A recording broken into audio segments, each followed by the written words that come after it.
एक 70 वर्षीय व्यक्ति ने एक अनाथ लड़की को इस उम्मीद में खरीदा कि उम्र का इतना बड़ा अंतर होने के कारण जब वह बड़ी हो जाएगी तो गांव में उसकी वाहवाही हो जाएगी।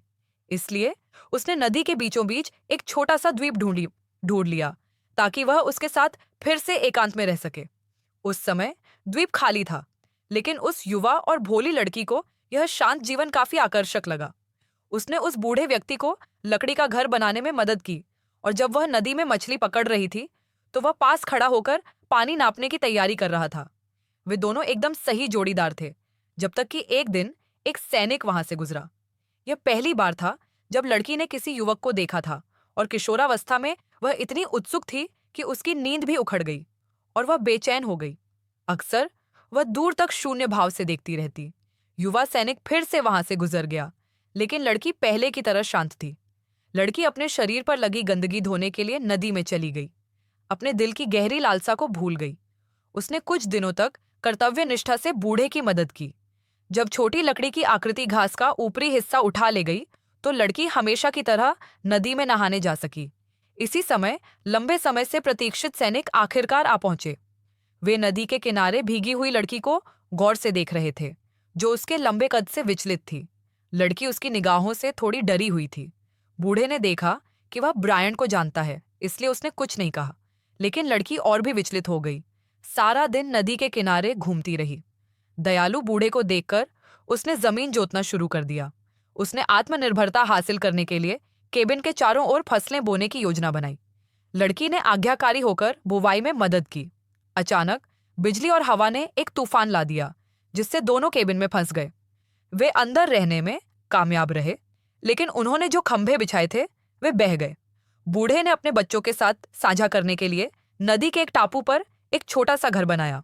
उन्होंने केबिन के चारों ओर जमीन बोई, लेकिन भारी बारिश ने खंभों को बहा दिया। बूढ़ा आदमी लड़की को टहनियां काटने के लिए बाहर ले गया और वहीं रहने के लिए घर वापस जाने का इरादा किया। लड़की ने जंगल में गोलियों की आवाज सुनी, जिससे उसे एहसास हुआ कि बाहर युद्ध छिड़ा हुआ है। उनकी फसलें धीरे धीरे बढ़ने लगीं। उस रात नदी से गोलियों की आवाज सुनाई दी और फिर दो शिकारी द्वीप पर उतरे। उन्होंने एक मांसाहारी जानवर को मार डाला था। वे घसीटते हुए नदी तक वापस आए, फिर चुपचाप नाव चलाकर चले गए। अगले दिन बूढ़ा आदमी उठा तो देखा कि खंभे कुचलकर मर गए हैं। उसका दिल टूट गया। लड़की ने देखा कि पन्नों पर खून के हुनर काफी सीखे जा चुके थे, इसलिए बूढ़ा आदमी वापस गया और सब कुछ, सबसे जरूरी, अपनी शिकार की राइफल ले आया। उस दिन पानी के गोंद के डिब्बे लिए दो सैनिक फिर से लड़की के पास से गुजरे। उनकी नजरें इधर उधर घूम रही थीं और नाव पर सवार सैनिक उसे देखने के लिए अपनी गर्दनें ऊपर उठा रहे थे। वे तब तक पीछे नहीं मुड़ सकते थे जब तक वे बहुत दूर नहीं पहुंच जाते। शेन लड़की को कपड़े धोने के लिए नदी पर ले गया। दूसरी तरफ से हंसी की आवाज आई। पता चला कि 3 जवान सिपाही उन्हें बुला रहे थे। लड़की उलझन में थी, लेकिन सिपाही और भी जोर से हंस रहे थे। आखिरकार बूढ़े ने सुना कि क्या हो रहा है और उसने तुरंत शांग को वापस लौटने का इशारा किया। फिर अपनी शिकार की बंदूक लेकर वह नदी के किनारे आया और तीनों सिपाहियों का निरीक्षण किया। यह देखकर कि वे सिर्फ बूढ़े के पीछे ही जा सकते हैं, उसने लड़की की तरफ विजयी मुस्कान दी, लेकिन लड़की कुछ समझ नहीं पाई। उस रात लड़की लेवल 3 के घसीटने वाले से निपटने के लिए बाहर जाना चाहती थी, लेकिन उसने खेतों में एक शोर सुना और डर के मारे भाग गई। लेकिन अगले दिन जब वह बाहर निकली तो उसने खुद को पॉपकॉर्न के खेत में एक घायल सिपाही को देखकर लड़की और बूढ़े ने सिपाही को वापस केबिन तक पहुंचाने में मदद की। लड़की को आखिरकार उस नौजवान को करीब से देखने का मौका मिला, लेकिन बूढ़े ने उसे तुरंत भगा दिया। लड़की ने उसे एक नजर घूरा, फिर दरवाजे पर टिककर बूढ़े को सिपाही के जख्मों पर मरहम लगाते हुए देखने लगी। आखिरकार राहत महसूस करते हुए बूढ़े ने उसे और रसद लाने के लिए गांव वापस भेज दिया। एक लड़की को रसद के साथ वापस भेजा और तुरंत उसे भगा दिया, यह निश्चय करते हुए कि वह सिपाही को वापस नहीं ले जाएगा।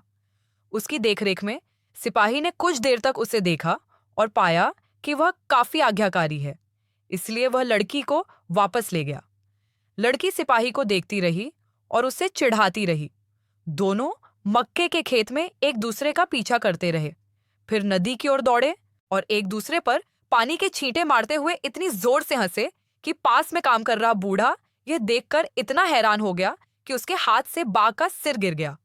उसकी तीखी निगाहों के सामने सिपाही पीछे हट गया और लड़की को फिर से भगा दिया गया। उस दिन बूढ़ा अभी अभी द्वीप पर पहुंचा था। इंजन की आवाज सुनाई दी और सिपाही जल्दी से छिप गया। उसने खुद को जल्दी से द्वीप पर पाया, पानी ढूंढने का बहाना बना रहा था, लेकिन असल में वह एक घायल सिपाही की तलाश कर रहा था। वह नदी में भागने में कामयाब हो गया था, लेकिन यह जानते हुए कि वह अब और नहीं रुक सकता, वह बिना किसी निशान के चला गया।